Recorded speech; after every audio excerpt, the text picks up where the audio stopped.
আজকে আমার এখানে উপস্থিত সমস্ত বঞ্চিত যারা একটা কলমের খোঁচায় জীবনটাকে সংকটের মধ্যে এনে দাঁড় করিয়েছেন, ভাববেন না আমরা এটাকে ভালোভাবে মেনে নিতে পেরেছি। আপনাদের শোকে আমাদের হৃদয়ও পাথর হয়ে গেছে। আপনাদের শোকে আমরা মানবিক মানুষ, মনে রাখবেন আমাদের রক্ত যেমন আছে, মাংস যেমন আছে শরীরে, আমাদের হৃদয়ে কিন্তু পাথর নেই। এবং তাই একথা বলার জন্য আমাকে জেলেও ভরে দেওয়া যেতে পারে, কিন্তু আই ডোন্ট কেয়ার। আমি মনে করি মানুষ যখন বিপদে পড়ল, সে লাল কি সাদা কি হলুদ বা সবুজ আমার দেখার দরকার নেই। তাদের পাশে দাঁড়িয়ে তাদের অহংকার, তাদের মর্যাদা, তাদের সম্মান, তাদের অস্তিত্ব, তাদের অস্মিতা সব কিছু ফিরিয়ে দেওয়ার দায়িত্ব আমরা কেউ অস্বীকার করতে পারি না। আমি দেখছিলাম পুরো কেস স্টাডি করে। আমার সাথে অনেক ভাইস চ্যান্সেলররা এখানে আছেন, আপনাদের সাপোর্ট দিতে এসছেন।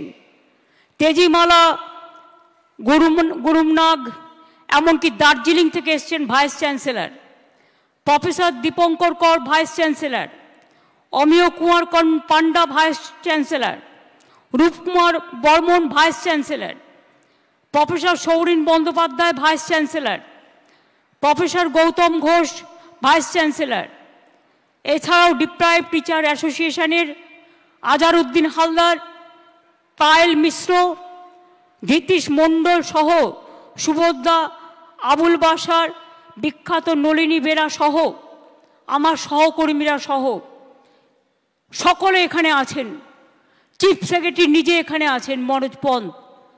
আমার এখানে এডুকেশন মিনিস্টার আছে, এডুকেশন সেক্রেটারি আছে, আমার এখানে আরও 5-6 জন মিনিস্টার আছেন। আমি আপনাদের বলবো, যারা যোগ্য, যারা বঞ্চিত হয়েছেন, আসুন আমরা দুটো ভাগে ভাগ করি। এখনো পর্যন্ত সুপ্রিম কোর্ট আমাদের জানাতে পারেনি কারা যোগ্য আর কারা অযোগ্য।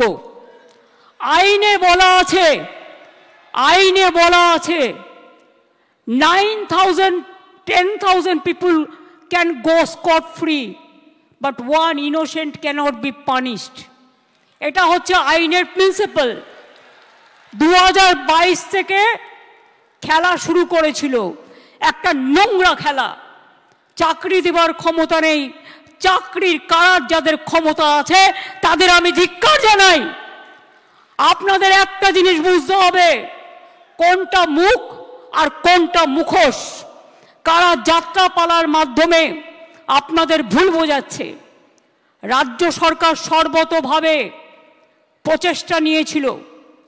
প্রথমে সিঙ্গেল বেঞ্চে, আমি যদি মিথ্যে কথা বলি আপনারা আমাকে ধরিয়ে দেবেন, কারণ আপনারা সকলে এর সঙ্গে অবগত আছেন। প্রথমে অভিজিৎ বাবুর বেঞ্চে, সিঙ্গেল বেঞ্চে একাদশ দ্বাদশ শ্রেণী বাতিল করে দেওয়া হয় লিস্ট। তারপরে ডিভিশন বেঞ্চে অন্যান্যদেরটা সবটাই করা হয় এবং সিবিআইকে কেসটা দেওয়া হয়। আমরা সিবিআইকে নন কোঅপারেশন করিনি। আমরা বলেছিলাম বাছুন কে যোগ্য আর কে অযোগ্য। যদি কেউ অযোগ্য হয়, তথ্য প্রমাণ দিয়ে প্রমাণিত করতে পারেন, নিশ্চয়ই গভর্নমেন্ট মানে এসএসসি সেটা মেনে নেবে, আমার মানতে কোনো আপত্তি নেই। কেউ যদি কোনো ভুল করে থাকে তার দায়িত্ব আমরা কেন নেব? আমরা চাই কোনো যোগ্য ব্যক্তির যেন চাকরি না যায়, এটা আমরা অলওয়েজ চাই। কিন্তু ব্যাপারটা কিভাবে বলা হচ্ছে, বলছে 26-এ ভোটে পরাজয় হলে আমরা চাকরি করে দেব। যারা বলছেন, আমি একটা কথা আপনাদের বলি, তারপরে আপনাদের কথায় আমরা কি করতে পারি আমি আসব। তার কারণ কদিন ধরে আমাকে প্রচণ্ডভাবে, যে মানুষটা জানে না কি হয়েছে, যে মানুষটা কোনো ব্যাপারে আমি চ্যালেঞ্জ করে বলছি, আমি আমার জীবনে জেনে শুনে কোনো পানিশমেন্ট কাউকে দিইনি। এবং মনে রাখবেন, জেনে শুনে কারো চাকরি খাইনি। তাই অনেক বদহজম হওয়া সত্ত্বেও আমি সিপিএমের একটারও চাকরি খাইনি, যারা 34 বছর অনেক অন্যায় করে গেছে। কারণ আমি বলেছিলাম বদল চাই, বদলা নয়। কিন্তু তার মানে এই নয় তুমি গিয়ে কেন অ্যাপ্লাই করলে। ফার্স্ট কোয়েশ্চেন আমার, whether Bikash Bhattacharya will be isolated or not politically. This is my first question. CPM has to answer why he is cancelling all this list. আজকে বাইরে আমার নামে বড় বড় কথা বলছো, আমি তো করিনি। আমি তো চাকরিগুলো দিয়েছিলাম, আমার সরকার দিয়েছিল। একটা দুটো কাজ করতে গেলে ভুল হতে পারে, সে ভুল সংশোধন করে নেওয়ার জন্য তুমি প্রশাসনকে সময় দাও, তা তো তোমরা দাওনি। Right to make blunders, Netaji Subhash Chandra Bose বলেছিলেন ভুল করাটাও একটা অধিকার। যদি কারো ভুল হয়ে থাকে সেই ভুলটাকে সংশোধন করার দায়িত্ব কার? কোর্ট যদি প্রশাসনকে দিত, কোর্ট নিশ্চয়ই কোর্টের কথা মেনে প্রশাসন সেই কাজটা করতে পারত। তারপরে গেল ডিভিশন বেঞ্চে, সব বাতিল। আমার মনে আছে সঙ্গে সঙ্গে আমি এডুকেশন ডিপার্টমেন্টকে বললাম সব ভালো ভালো লয়ার দিয়ে 2024-এ আমি দুর্গাপুরে মিছিল করছি ইলেকশনের সময়। তখন হঠাৎ খবর পেলাম যে, তখন কি খবর পেলাম শুনুন, যাদের ভালো লাগবে না তারা নিজেদের জায়গা মতো থাকতে পারেন, আমার কোনো অসুবিধে নেই, বাট যেটা দরকারি সেটা আমার বলতে হবে। আমার কথা আমি সারাক্ষণ গালাগালি খাবো, আর আমার কথা আমি কাউকে বলতে পারবো না ভাই বোনেরা আমার, তা কি হয়? আমরা তো সবাইকে ডেকেছি। যার ইচ্ছে থাকবেন, যার ইচ্ছে শুনবেন, যার ইচ্ছে গ্রহণ করবেন, যার ইচ্ছে বর্জন করবেন। গণতান্ত্রিক অধিকার সবার আছে, কিন্তু মনে রাখবেন মানুষ যখন বিপদে পড়ে তাকে ধৈর্য ধরে শুনতে হয়।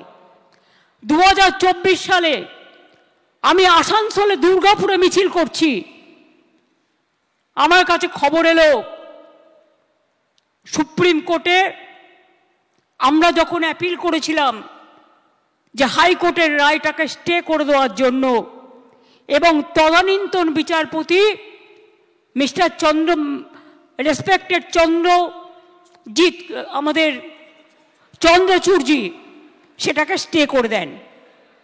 অর্থাৎ হাইকোর্ট থেকে যে ভবিষ্যৎটা অনিশ্চিত হয়েছিল সেই ভবিষ্যৎটা তিনি নিশ্চিন্ত করে দেন।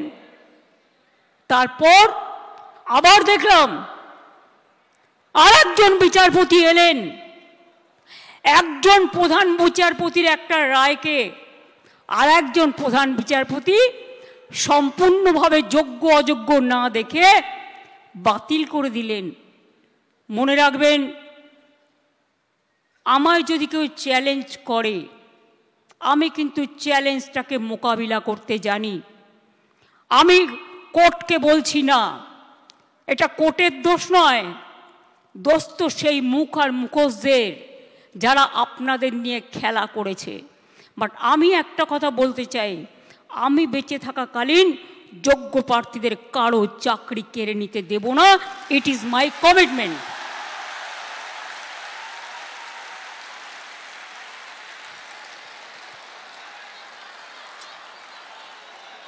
শিক্ষা ব্যবস্থাকে ভেঙে পড়ার জন্য,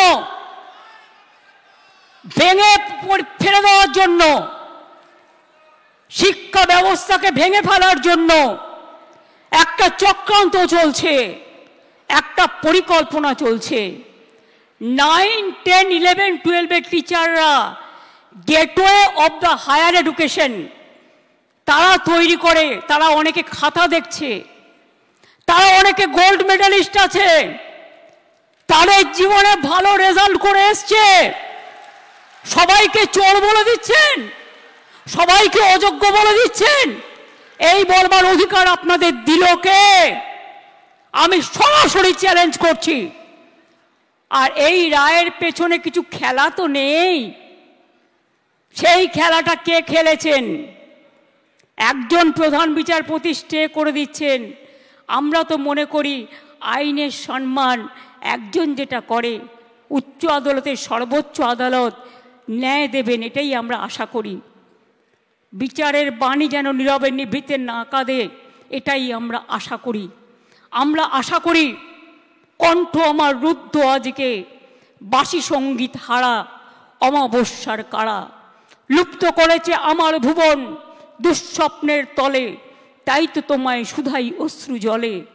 যাহারা তোমার বিছাইছে বায়ু, নিভাইছে তব আলো, তুমি কি তাদের ক্ষমা করিয়াছ? তুমি কি বেসেছ ভালো? আমরা সরকারের পক্ষ থেকে শিক্ষা ব্যবস্থা যাতে ভেঙে না পড়ে, তার জন্য আমরা প্রথমে আমি একটু কোর্টের ভাষায় বলি। কোর্টের ভাষাটা, তার কারণ মনে রাখবেন, কোর্ট যখন একটা রায় দেয়, সে রায়টাই নাকি চূড়ান্ত রায়। সেই জন্য একটু কোর্টের ভাষায় বলি। সুপ্রিম কোর্ট বলেনি কে যোগ্য কে অযোগ্য, তালিকা দেয়নি। সরকারকে যোগ্য ও অযোগ্যদের আলাদা করার সুযোগ আদালত দেয়নি। ফ্যাক্ট ফাইন্ডিংয়ের অনুমতিও দেয়নি। সিবিআই যা যা কাগজপত্র চেয়েছিল তদন্ত করার জন্য, এসএসসি সব কাগজপত্র তাদের দিয়ে সাহায্য করেছিল। আমরা লয়ার কাদের দিয়েছিলাম শুনে রাখুন। আমরা লয়ার যাদের দিয়েছিলাম এবং এখনও দেব, সেই লয়ার কারা একটু জেনে রাখুন, আপনাদের জানার প্রয়োজন হয়। তার কারণ, জাস্ট এ মিনিট,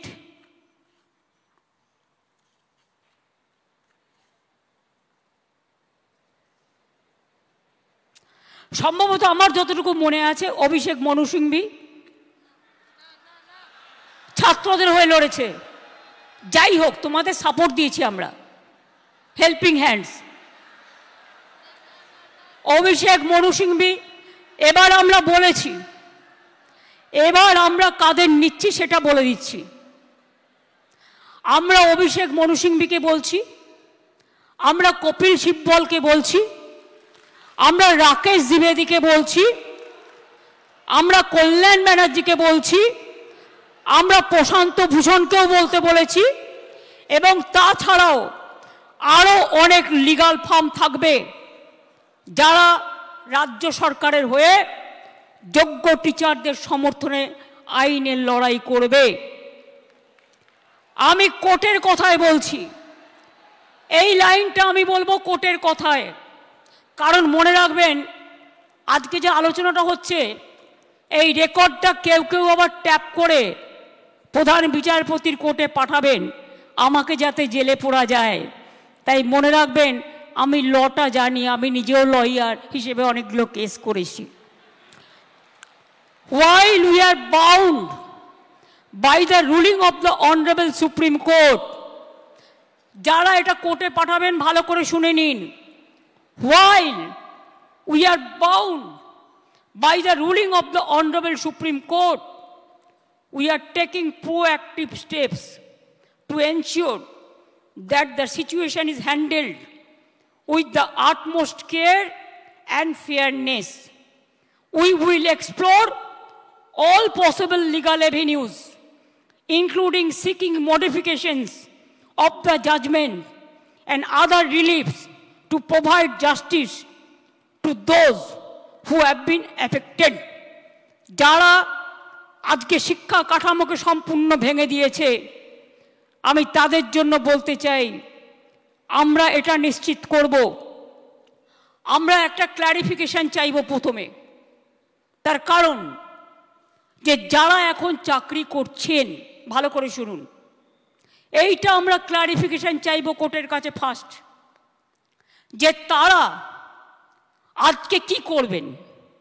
আপনারা যে বললেন নতুন করে পরীক্ষা নিয়ে লিস্ট করতে, আগে আমাদের জানতে হবে যে স্কুলের বাচ্চাগুলোকে তারা পড়াতেন, যারা স্কুলে যেতেন, যারা কাজ করতেন, যারা শিক্ষক শিক্ষিকারা আজও স্কুলে অনেকে যাচ্ছেন, তাদের জন্য আপনাদের কি ক্ল্যারিফিকেশন? স্কুল কে চালাবে? কাজগুলো কে চালাবে?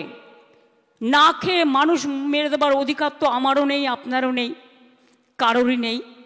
তাই এইটার ব্যাপারে আমার অনুরোধ, যারা চাকরি দিতে পারবেন না তারা যেন চাকরি কেড়ে না নেন, এটা নিশ্চিন্ত করবার জন্য যা করার এডুকেশন ডিপার্টমেন্ট করবে। আদালতের রায় বেরোনোর 15 মিনিটের মধ্যে আমি নিজে চিফ সেক্রেটারি এডুকেশন ডিপার্টমেন্টকে দিয়ে ডিটেলস মিটিং করিয়েছি এবং আমরা আমাদের প্রসেস শুরু করতে বলেছি। আদালতের রায় বেরোনোর 2 ঘন্টার মধ্যেই চিঠি পাঠানো হয়েছে কমিশনকে। আমার বিশ্বাস, আমি আপনাদের বলছি, আমি এখন ভবিষ্যতেরটাও বলে রাখছি, ধরুন ক্লারিফিকেশনে বলে দিল না চাকরি করা যাবে না যতক্ষণ পর্যন্ত ফ্রেশ অ্যাপয়েন্টমেন্ট হবে না। আমায় দুটো দিক ভেবে রাখতে হচ্ছে, কোনটা মাইনাস হতে পারে, কোনটা প্লাস হতে পারে। ইফ ইট ইজ মাইনাস, তাহলে আমরা কি করব?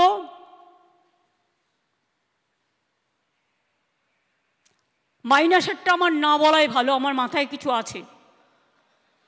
আমি ধরে নিচ্ছি এটা প্লাস হবে। প্লাস মানে নিশ্চয়ই ক্লারিফাই করে let the good sense prevails, এবং তারা যারা যোগ্য তাদের চাকরি না কেড়ে নিয়ে তাদের কাজ করবার সুযোগ দেবেন। বাই চান্স যদি না দেয় তাহলেও মনে রাখবেন, যারা যোগ্য তাদের চাকরি নিশ্চিন্ত করার দায়িত্ব সরকারের।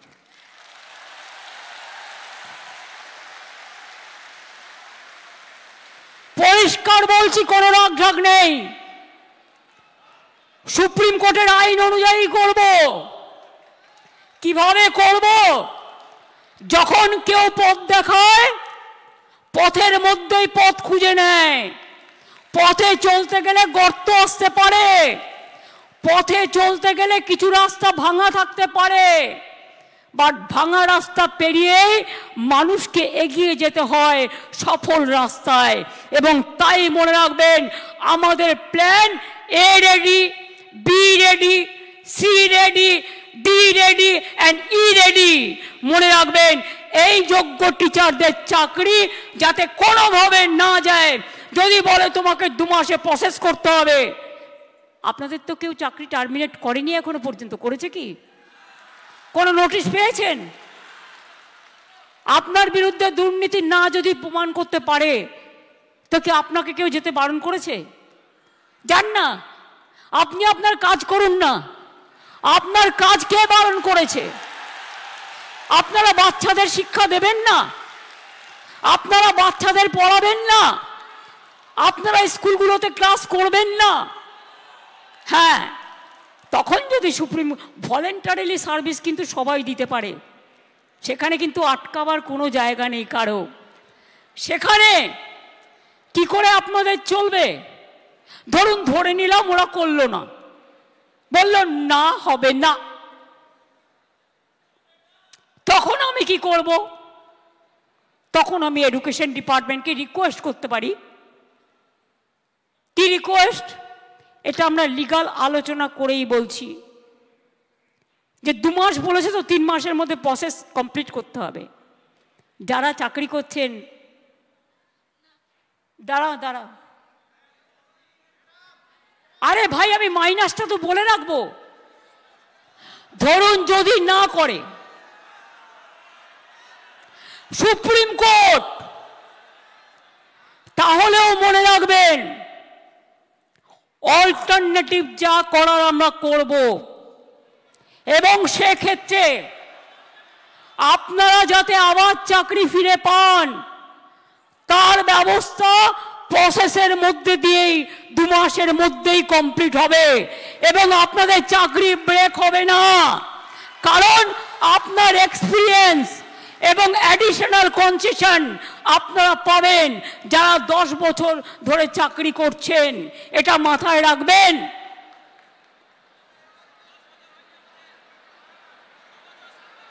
আমি চাই মানবিকতার খাতিরে সুপ্রিম কোর্ট কেসটা নিয়ে ক্ল্যারিফাই করে বলুন কারা যোগ্য কারা যোগ্য নয়, আমাদের হাতে লিস্টটা তুলে দিন।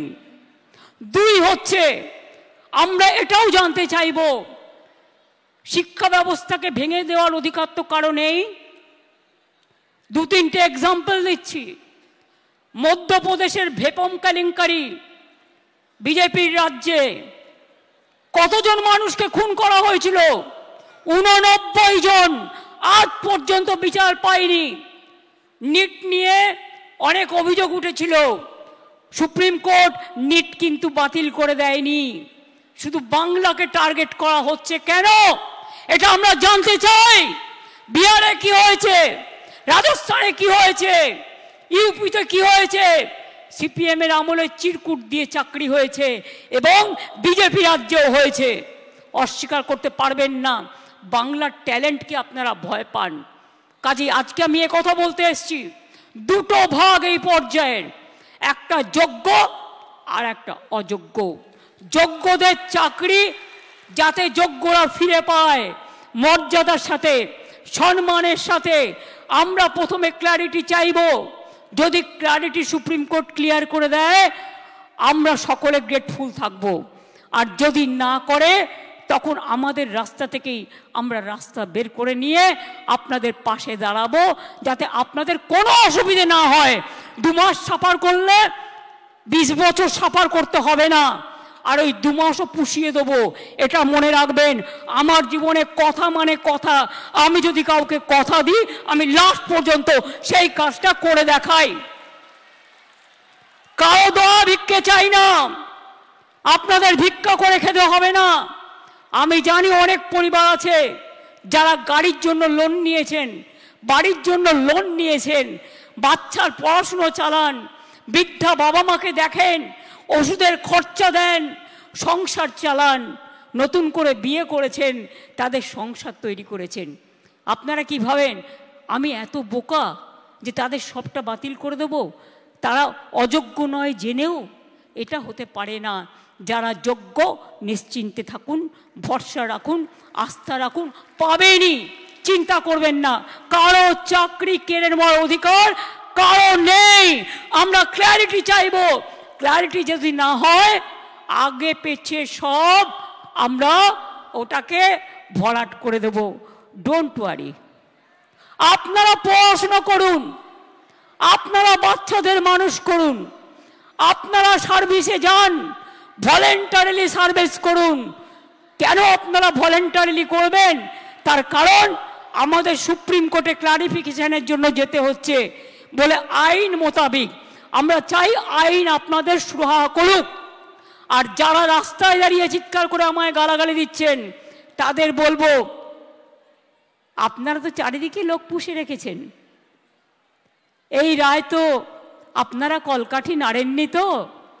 মমতা ব্যানার্জিকে খাস্তা করতে গিয়ে মনে রাখবেন টিচারদের চাকরি কেড়ে নেবেন না, ওদের জীবন যৌবন কেড়ে নেবেন না, যোগ্যদের চাকরি কাড়বেন না, যোগ্য প্রার্থীদের অমর্যাদা করবেন না। মমতা ব্যানার্জিকে 1000 বার আপনারা মিথ্যে কথা বলতে পারেন, কুৎসা করতে পারেন, চক্রান্ত করতে পারেন। মনে রাখবেন সুস্থ বাঘের থেকেও আহত বাঘ আরো ভয়ঙ্কর। এ আঘাত আপনাদের আঘাত নয়, এ আঘাত আমার উপর মানসিকভাবে আঘাত, আমাদের সরকারকে আঘাত করেছে।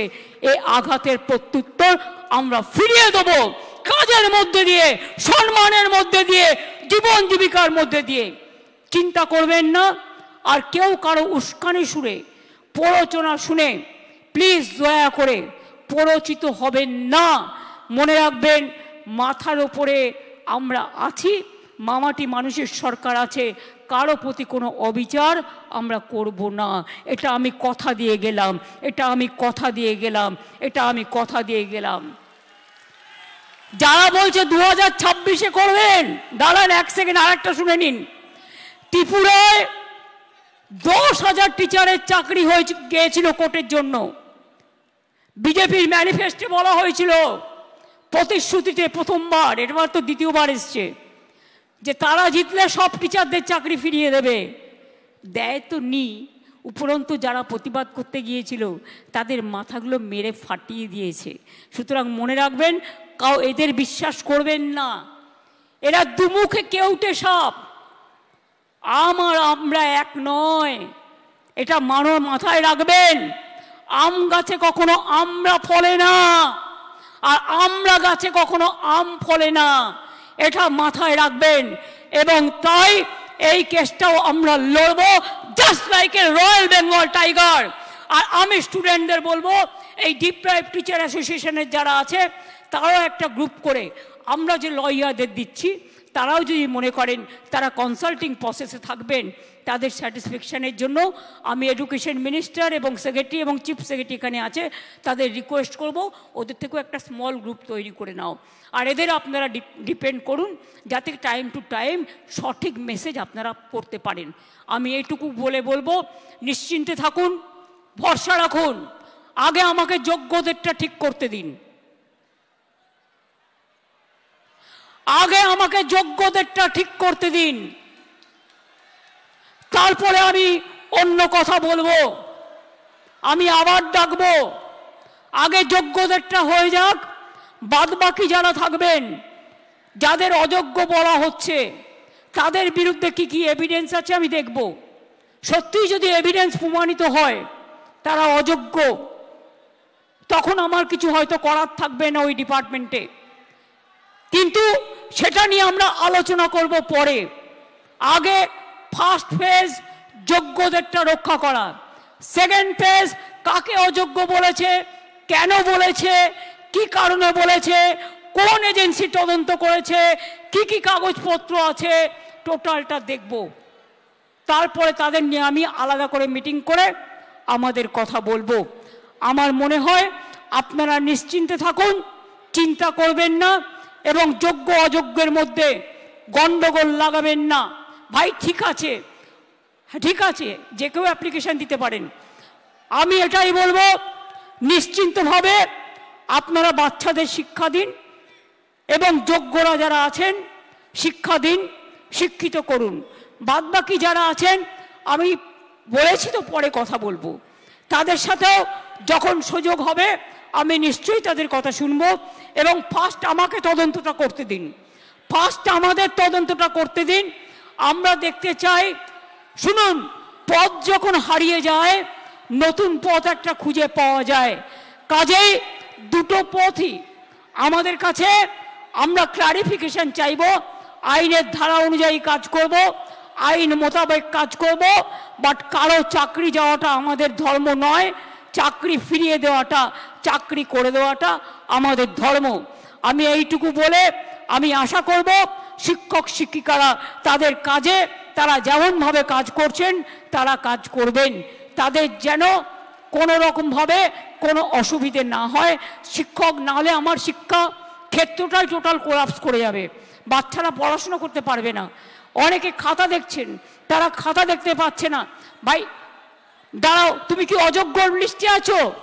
দাঁড়াও, তুমি কি অযোগ্য লিস্টে আছো? তুমি যোগ্য না অযোগ্য লিস্টে? তো যোগ্যদেরটা তো বলে দেওয়া হয়েছে, আবার কি? We have said everything. I think it is clear, it is very clear, nothing is left out.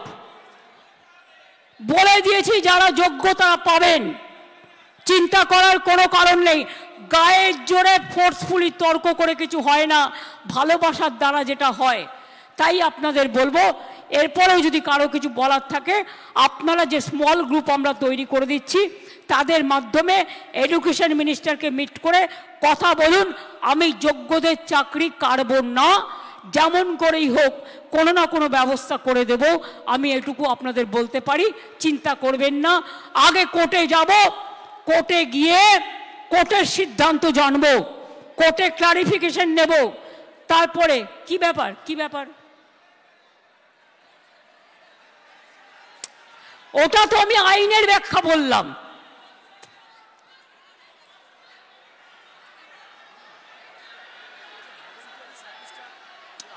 আরে ভলেন্টারিলি বলছি না, শুনুন, আমি কোর্টের ভাষা বলছি। Please understand, now we are under the court verdict and court judgment, আর আপনাদের রিপ্রেজেন্টেশন এখানে আছে। আমি কেন বলছি, কোর্ট আমায় বলতে পারে আমি বাতিল করলাম, তুমি ওদের কেন যেতে বলছো? আমি যেতে বলছি এই কারণে যে যে কেউ সার্ভিস দিতে পারে ফর হিউম্যানিটি, তাদের সার্ভিস কেউ কাটতে পারে না। সুতরাং কোর্টের আইন মেনেই যোগ্যদের জন্য ওদের পথ দুটো খোলা আছে। মনে রাখবেন, কোর্টের আইনেই দুটো পথ খোলা আছে। সেই পথ খোলা থেকেই আমরা আপনাদের ব্যবস্থা করে দেব যাতে কেউ চাকরি না হারান। প্লিজ আন্ডারস্ট্যান্ড, আমাদের কোর্টের অর্ডারও মানতে হবে, কোর্টে ক্লারিফিকেশনও চাইতে হবে, রিভিউ পিটিশনও করতে হবে। সেই জন্য বলছি, যতক্ষণ পর্যন্ত রিভিউ পিটিশনটা ক্লিয়ারেন্স না হচ্ছে আপনারা আপনাদের কাজ তো করতে পারেন। কে বাধা দিয়েছে? আপনাদের তো গভর্নমেন্ট থেকে টার্মিনেট লেটার দেয়নি। So why you are asking me? Don't repeat this question না, এটা আপনার মাইনাস হতে পারে। বুদ্ধি খরচ করুন, বুদ্ধিমানেরা বুদ্ধি খরচ করে, বুদ্ধি খরচ করে কাজ করুন।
আমি আচ্ছা, যোগ্য শিক্ষাকর্মীও যারা আছেন তাদেরও আমি আলাদা করে দেখছি না, আপনারা আপনাদের কাজ করবেন। আর যোগ্য আর অযোগ্যদের লিস্টটা আমরা সুপ্রিম কোর্টের কাছে চাইব, ঠিক আছে? তারপরে আমরা ডিসিশন নেব। প্লিজ, আপনার চাকরি গেলে যেমন ক্ষতি, অন্যের চাকরিও যদি বিনা কারণে যায় যারা যোগ্য, সেটাও কিন্তু তাদের ক্ষতি, এটা মাথায় রাখবেন। তাছাড়াও সুপ্রিম কোর্ট আর একটা অপশান দিয়েছে। অপশানটা কি?